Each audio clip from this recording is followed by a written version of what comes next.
Assalamu alaikum once again, Mr. Ambassador. Thanks for having me to interview. And in fact, that is my second visit, an official visit to this office, and interview EU community about your experience in Europe and the impact and your contribution to Uzbekistan. So last time we were discussing about water issues primarily, but now I focus on responsibility. Responsibility in its comprehensive manner when the society, government, and of course business feel the responsibility towards ecology and environment. So my question is start about first one, the increasing economic and population growth, which leads to heightened business activity, of course, construction and people movement.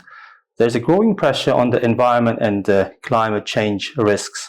And how does the EU contribute to fostering climate conscious development while addressing those problems?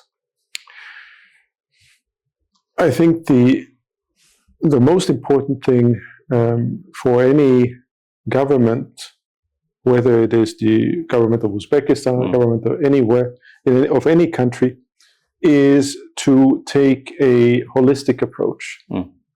So it is not enough, it is not even maybe in some cases particularly useful to take just one indicator. Because in the end, you have to look at the environment and the living environment, if you're talking about an urban environment, as a whole. So we have different things that affect us, whether it is then the supply of energy, or it is dust, or it is a lack of public transport, which leads to people using cars. Correct. Or it is the question of whether we want to have new construction instead of the park that is actually both providing shade for people in hot days. It is providing oxygen through the trees. If we want to have, instead of that park, we want to have new construction. So you have to have a holistic approach to urban design and to the living environment as a whole across the country. And so we have partnered with the World Bank to have climate impact assessments in 16 districts across the country, which is also in line with Presidential Resolution 132. And those have focused on the most pressing resilience challenges in a city. But then on top of that, we have supported the Global Covenant of Mayors that has developed climate action plans for different cities here in Uzbekistan: Bukhara, Guzar, Namangan, Urgench.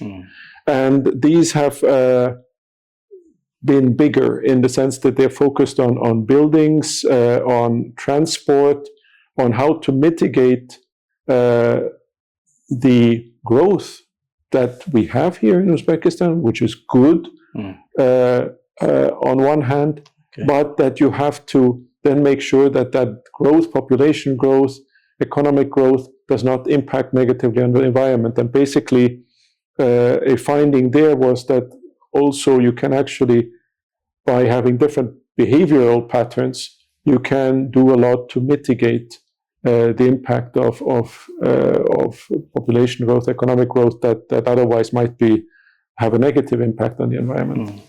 But building onto that, we are now working on a national spatial data infrastructure for Uzbekistan, and we hope that this can be rolled out in the near future. And the idea there is that you include all data from all possible sources, so that planners, whether it's city planners or other planners of the state that are looking at how to develop the country, have all the necessary information. I mean, for instance, it doesn't. If you start building new buildings, you have to make sure that the infrastructure is there to support those new buildings. Sure. And at the same time, you also have to think about how a particular building or a particular street or industry will impact on the environment, and how you can make that as that impact as small as possible, and preferably not have an impact at all in terms of ecological impact. So, but for that you need all the data, and that means also changing laws, because you have to make sure that data that is structured in one ministry has access to one type of data, another to another type of data, third to another. All of that has to be brought together, and that means also ensuring that the databases work with each other. We have problems with that in Europe, and it's not because historically different ministries, different institutions have worked on different things, and these data are not necessarily linked. So you have to work on that to bring that all together, and I think that's a huge challenge also for Uzbekistan, but it is a very important challenge, because that allows planners to make the best possible choices. And then one thing that I want to emphasize also that we are working on is on the Green Economy Technical Assistance Program with the French Development Agency, which is about making sure that the economic policies are actually in line with green economy objectives, and that is also something that is extremely important. That I mean, it is a priority for Uzbekistan, but how do you implement that? How do you make sure that that actually happens? Which means that you have that when you build something that actually contributes to the green economy. That and for that again, you need to have good policy-making tools to be able to ensure that things move in the right direction, and that not all of a sudden a lot of hard work to make things greener are undone by a new factory that is contrary to all these objectives. Right? Sure.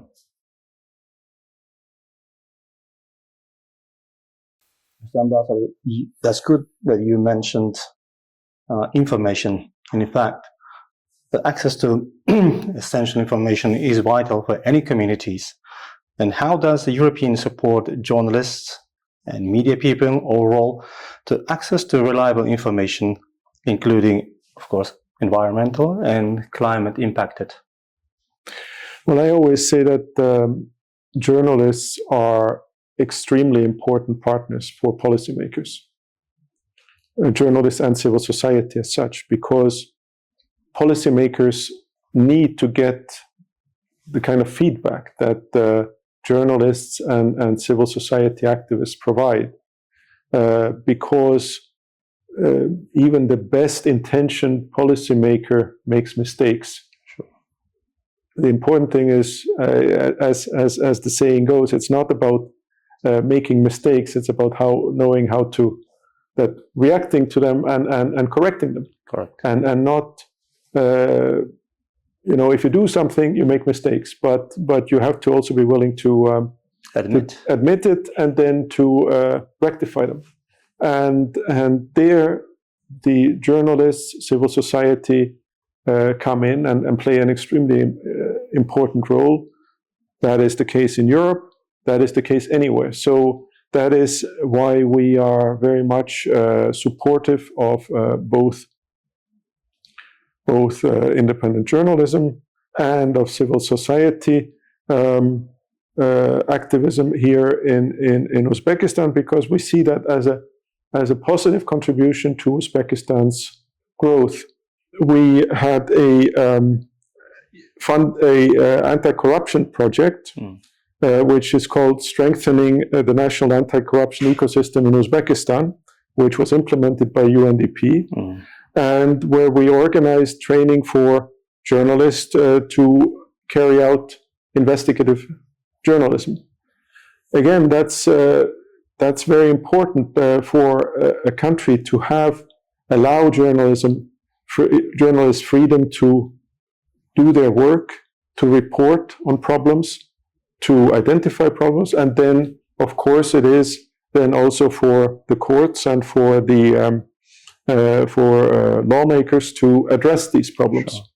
Sure. So it's all part of one system, and that is why we are very much supportive of that. We also invite journalists to come to Brussels, and we thereby try to show them how the EU works, what the green policies are that the EU is promoting, and we also, for instance, last time around when we had journalists coming to Brussels, we also showed them around the different recycling plants in Belgium, how things are done. Recycling is a very important part of the green ecosystem, so to speak, because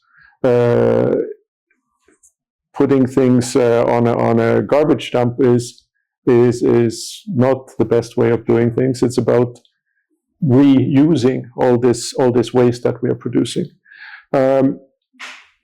But a key part is also not only to have journalists do the work or civil society organizations, but about the general public being aware of what the challenges are, and also able to read the news and information correctly, because there's a lot of fake stuff out there. And for that, you need to have a increased literacy. It's very difficult sometimes to understand what is fake news, what is somehow sort of propaganda pushed by somebody, or is actually the real thing. But for that, you really need to have an educated reading public. And finally, one thing that I would like to emphasize is the importance of protecting people who bring difficult issues to light. That means, as we say, whistleblower protection.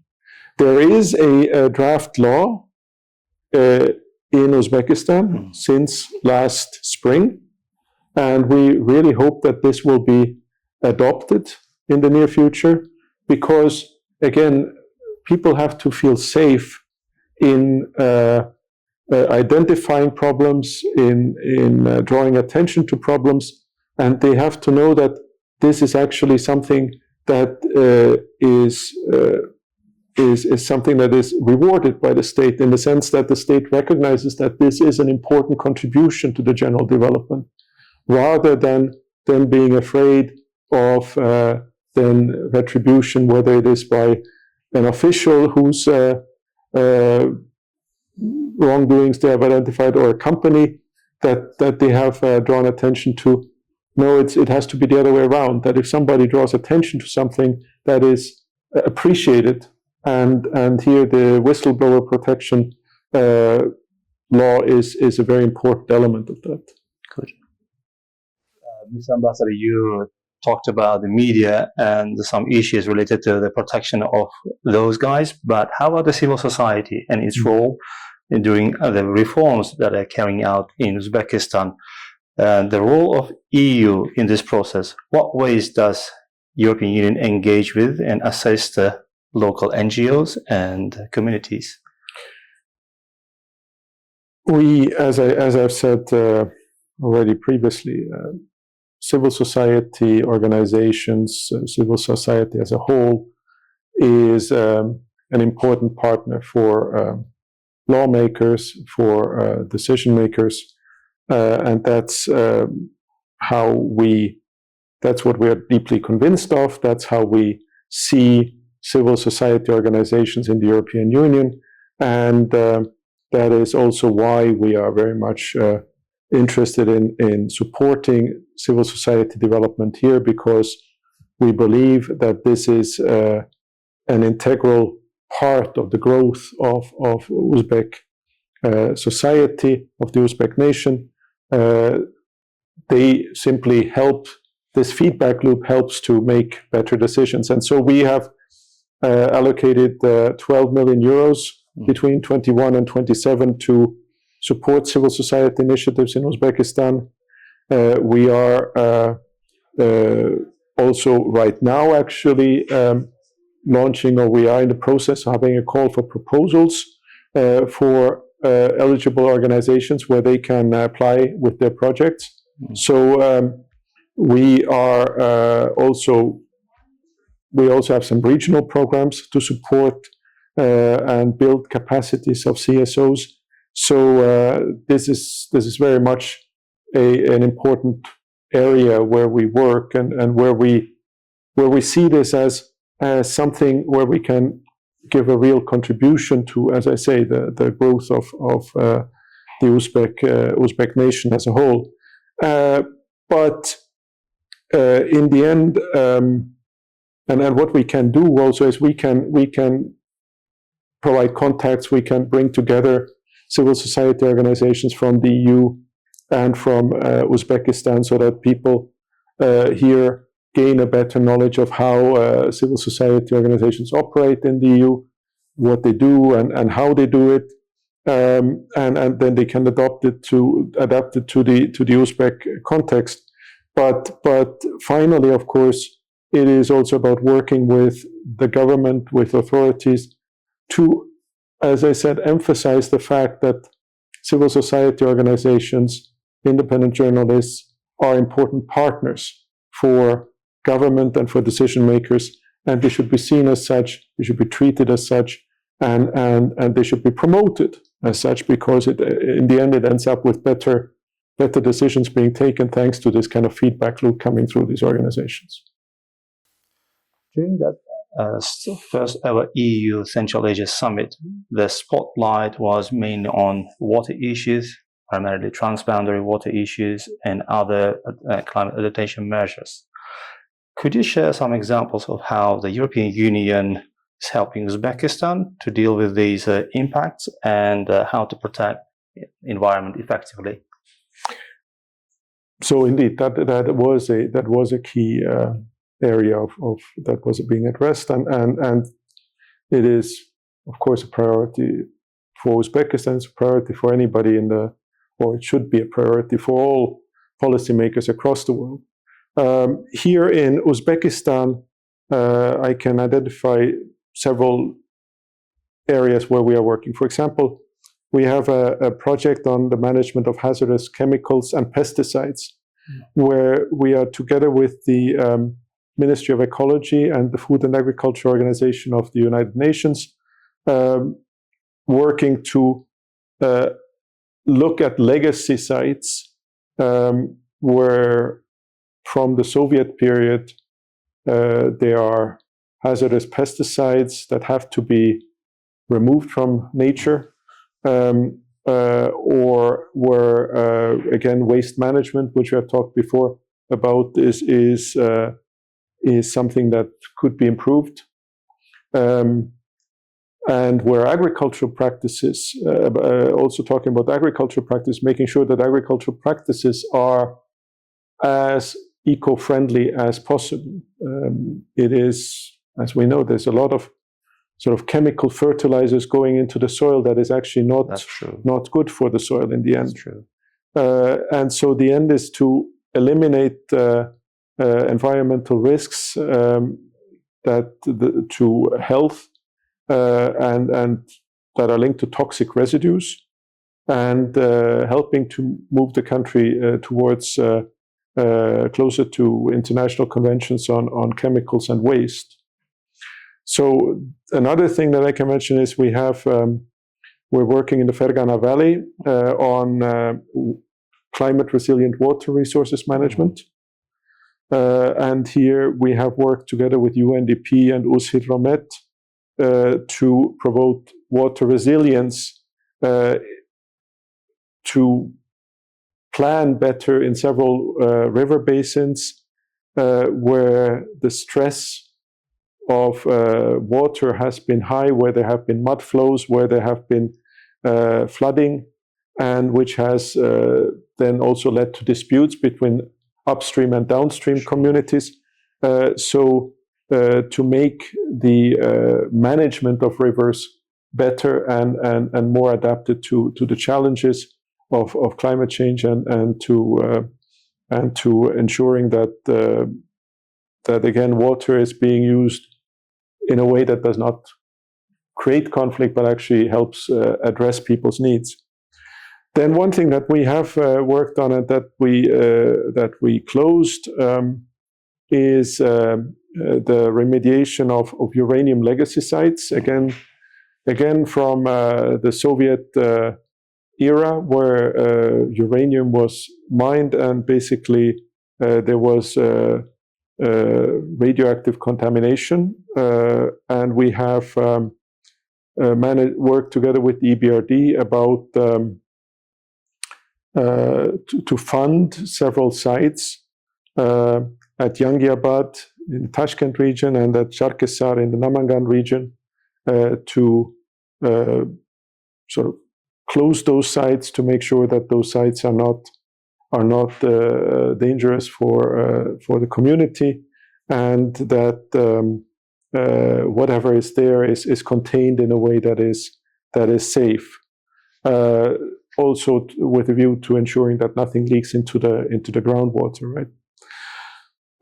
Then one thing, additional thing that I want to emphasize is we have a green economy technical assistance program that I've already mentioned, that we are working with the French Development Agency with, and that is focusing on the green economy and aligning state budget, state programming with these objectives, so that again the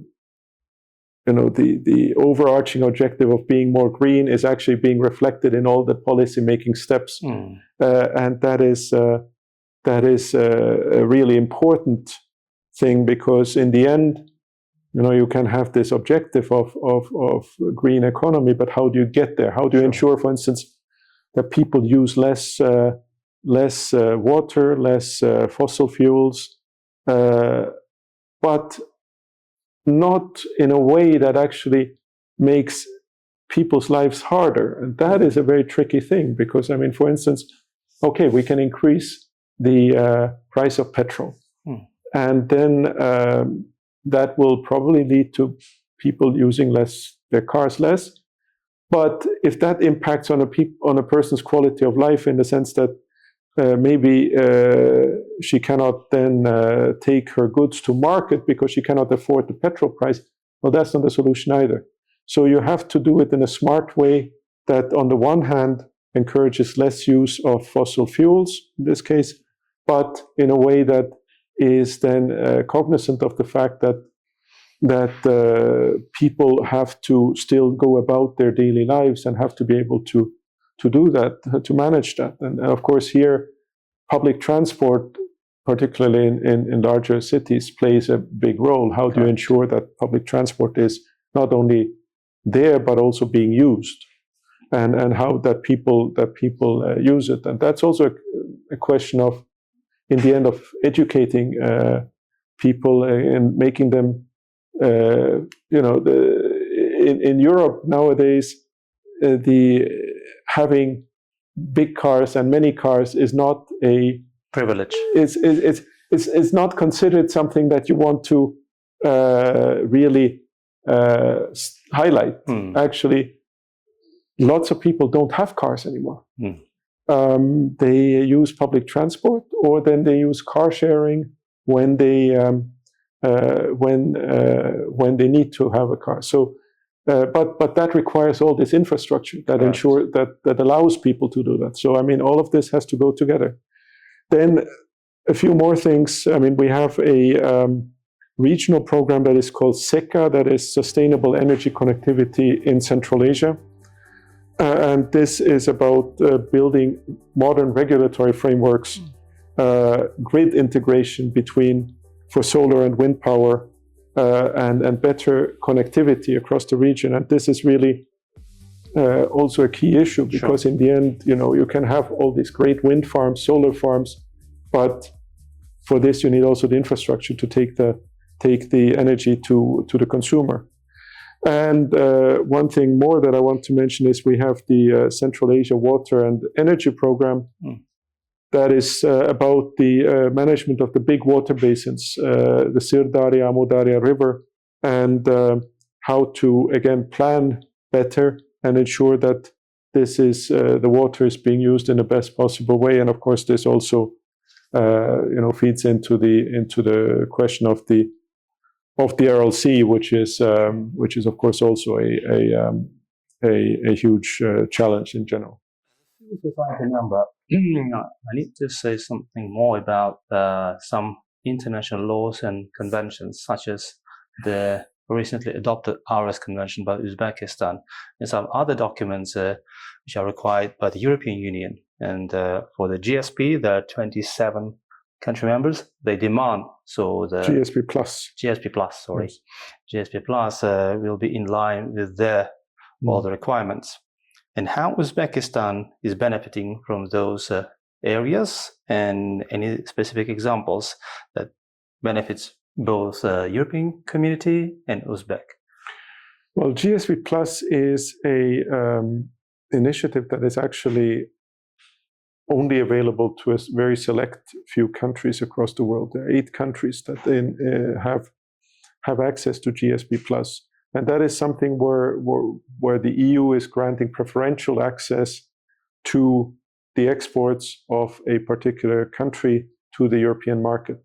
So in that sense, it shows the special relationship that we have between the European Union and Uzbekistan, the fact that Uzbekistan is one of those very few countries that has this access. And this has led the fact that you have a lot of Uzbek goods being able to enter duty-free into the European market. This has led to more Uzbek imports to the EU.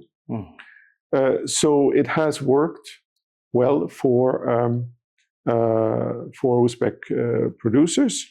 It has helped to enhance the competitiveness of Uzbek goods in vital sectors like textiles, agriculture, also manufactured goods.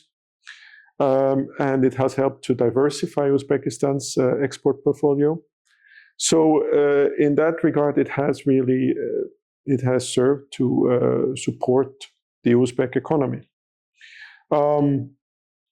Regarding these different conventions that range from human rights related conventions to also environmental conventions and others, these we consider to be also important elements for a country's development. Not only adherence to these conventions, but actually implementing them, making sure that they are being implemented in the right way, and that it actually does provide real benefit to the society of the country in question, meaning in this case Uzbekistan. So this is not something where we just, as EU, we have taken a few conventions out of a hat. We see these as being very important building blocks for a society. And at the same time, we also then expect that if we have provided access to the European market through GSP Plus, that this is a deal between us and the country in question. So, we give access, and you sort of adopt these different conventions, and you implement them. You make sure that these are being implemented well. And that is why we also have a thorough review system in place where we monitor how these conventions are being implemented. And we have had different missions coming to Uzbekistan to talk with Uzbek counterparts about this. And at the same time also, we are actually going to end the whole cycle of this present GSP Plus at the end of 2026, which is not very far away, at which point the countries in question need to apply anew to actually be part of this scheme. I see. So So in this context, it will be very important to ensure that when this comes around, that there is substantial progress shown on the part of our Uzbek colleagues in the implementation, not only adaptation, but also implementation of these different conventions, because again, this is an important part of the deal, and for us, we believe that it is also an important part for important building blocks for Uzbekistan's development. The European Union and its member states organize, as I see, annually called campaign called the EU Green Diplomacy Week. Is there any plan and specific activities or partnerships to have such events in my country, in Uzbekistan? Indeed, we do that. It's an important manner of raising awareness about the green issues, about the importance of the environment, and so in that regard, we are thinking of how to organize it here. There is not yet any clear time frame or structure to it, but we will certainly keep you updated, and please follow our electronic media to get information about it. Good. And what is the benefit of those kind of events? What do you think? The benefit is to raise awareness. Sure. It's about if you have a campaign, then it brings it more into focus, the need to focus on green issues, on environmental protection, on addressing climate change, on transition to different policies, different technologies. So this is quite simply about raising awareness and focusing on a particular issue. So from that perspective, it has benefits. The important thing is to do it in the right way, to focus on the right things, and again, we are working on these concepts, and we'll certainly keep you updated. You will succeed, hopefully. We don't need to succeed in that sense. Our success is Uzbekistan's success. Thank so in you. that sense, we are, or rather, Uzbekistan's success is our success, and we really want to simply support the development of the country and to do our bit to help drive Uzbekistan's development forward. Thank you very much, Mr. Ambassador. Thank you.